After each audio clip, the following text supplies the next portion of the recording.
मेरे मॉडल का विषय है 4 अनुयोग। अनुयोग जिनवाणी को कथन करने की एक पद्धति है। इसमें अनुयोग 4 है: प्रथमानुयोग, कर्णानुयोग, चरणानुयोग और द्रव्यानुयोग। तो हम जानते हैं कि प्रथमानुयोग क्या है, जिसमें तीर्थंकर, चक्रवर्ती आदि पुण्य पुरुषों के जीवन चरित्र का वर्णन होता है।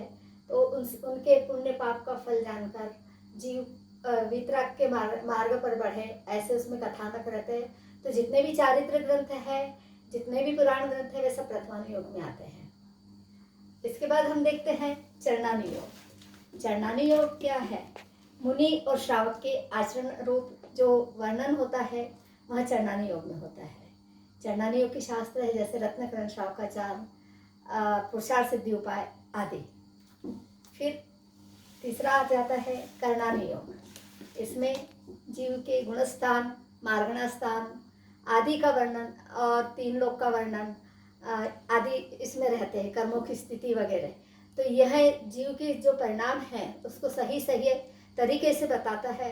तो अपने को समझ में आता है कि हम क्या कर रहे हैं और क्या नहीं कर रहे हैं।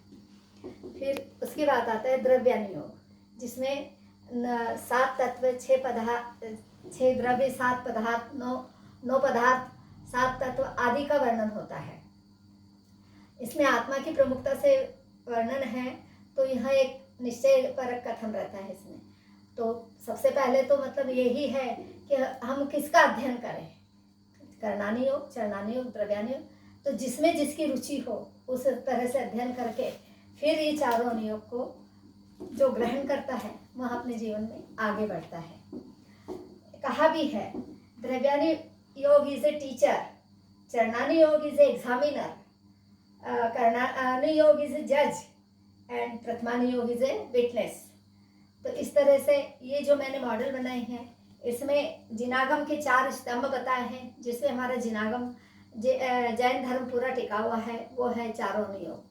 तो ये चारों अनुयोग के 4 मैंने स्तंभ बनाए हैं, जिसके ऊपर जिन मंदिर टिका हुआ है जिनवाणी का। तो ये है प्रथमानुयोग, कर्णानुयोग, चरणानुयोग और द्रव्यानुयोग। इसके ऊपर पूरा हमारा जिनवाणी का बेस टिका हुआ है। इस तरह से आप देखेंगे कि इस अनुयोगों को हम अपनाकर अपने जीवन में वीतरागता की उन्नति कर सकते हैं, वीतराग मार्ग पर बढ़ सकते हैं। पर इनका अध्ययन करना पहले आवश्यक है। जय जिनेन्द्र।